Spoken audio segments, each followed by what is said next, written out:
بسم اللہ الرحمن الرحیم رب یسر ولا تعسر وتمم بالخیر۔ مومنین کرام، نماز تہجد یا نماز شب مکتب اہل بیت علیہ السلام کے نزدیک اس کے پڑھنے کا طریقہ کار کچھ اس طرح سے ہے کہ یہ 11 رکعت نماز ہے، آدھی رات کے بعد پڑھی جاتی ہے۔ اس کا وقت آدھی رات کے بعد شروع ہوتا ہے اور جو وقت نماز فجر کے قریب ہوتا جاتا ہے اتنا ہی اس کی فضیلت بڑھتی چلی جاتی ہے۔ 11 رکعت نماز ہے، ان میں 8 رکعت، پہلی 8 رکعت کو نماز شب کی نیت سے پڑھنا ہے۔ نیت کرنا ہے کہ 2 رکعت نماز شب پڑھتا ہوں یا پڑھتی ہوں قربتاً الی اللہ تعالی۔ نیت میں یہ لفظ کہنے کی ضرورت نہیں ہے، بلکہ آپ کا قصد اور ارادہ ہی کافی ہے کہ میں نماز شب پڑھ رہا ہوں یا پڑھ رہی ہوں۔ اور طریقہ کار ہر 2 رکعت کا وہی ہے کہ جو نماز فجر کا طریقہ کار ہے، لیکن فقط جو پہلی 2 رکعتیں ہیں ان میں الحمد کے بعد پہلی رکعت میں مستحب ہے، پہلی 2 رکعتوں میں الحمد کے بعد مستحب ہے کہ سورۃ قل ھو اللہ احد پڑھی جائے، اور دوسری رکعت میں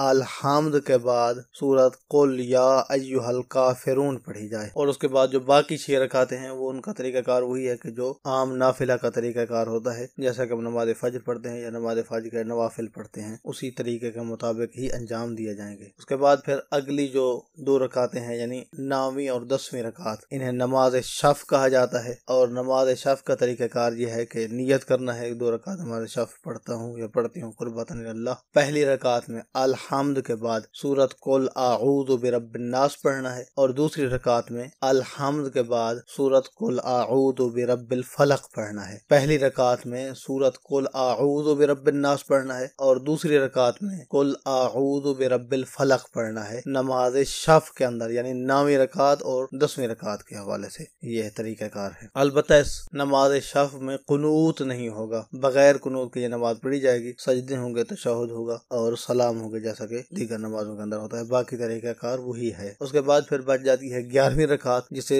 رکعت الوتر بھی کہا جاتا ہے، نماز وتر بھی کہا جاتا ہے۔ یہ 1 رکعت نماز ہے، اس میں نیت کرنا ہے، تکبیرۃ الاحرام کہنا ہے، الحمد پڑھنی ہے، الحمد کے بعد 3 مرتبہ قل ھو اللہ احد پڑھنا ہے، 2 مرتبہ قل اعوذ برب الفلق اور قل اعوذ برب الناس، یعنی 1 مرتبہ قل اعوذ برب الفلق اور قل اعوذ برب الناس۔ پھر قنوت ہے، اور اس قنوت کے اندر 40 مومنین کے لیے دعائے مغفرت کرنا ہے، اور 40 مومنین ضروری نہیں ہے کہ وہ زندہ ہوں، بلکہ آپ جو مردہ ہیں، جو گزر چکے ہیں، جن کا انتقال ہو چکا ہے، ان کے نام بھی لے سکتے ہیں۔ نام لینے کا طریقہ کار کچھ اس طرح سے ہے، ہر مومن کے لیے کہنا ہے اللہم اغفر لی محمد نقی، مثال کے طور پر اللہم اغفر لی محمد حسن، اللہم اغفر لی محمد حسین، اللہم اغفر لی علی عباس، اللہم اغفر لی صفدر عباس، اس طرح سے نام لیتے جانا ہے۔ 40 مومنین کے لیے دعائے مغفرت کرنا ہے، اور اسی دعائے قنوت کے اندر ہی 70 مرتبہ پڑھنا ہے استغفر اللہ و اتوب الیہ، 70 مرتبہ اپنے لیے دعائے مغفرت کرنا ہے، 40 دفعہ دیگر مومنین کے لیے دعائے مغفرت کرنا ہے، 70 دفعہ اپنے لیے دعائے مغفرت کرنے کا طریقہ یہی ہے کہ پڑھنا ہے 70 مرتبہ استغفر اللہ و اتوب الیہ۔ اس کے بعد 7 مرتبہ پڑھنا ہے ھذا مقام الاعذ بک من النار، پھر 300 مرتبہ پڑھنا ہے العفو العفو العفو، اسی طرح سے 300 کا عدد پورا کرنا ہے العفو کے اندر۔ اس کے بعد پھر اللہ اکبر کہیں گے، رکوع میں جائیں گے، سجدے کریں گے، تشہد پڑھیں گے اور نماز کا سلام پڑھیں گے۔ یہاں پر یہ نماز وتر بھی پوری ہو جائے گی اور نماز تہجد بھی پوری ہو جائے گی۔ اپنے دعاؤں میں یاد رکھیے گا، اپنا بہت سارا خیال رکھیے گا۔ محمد نقی جسکانی کو حوزہ علمیہ نجف اشرف سے شیعہ پوائنٹ سے اجازت دیجیے۔ والسلام علیکم ورحمۃ اللہ وبرکاتہ۔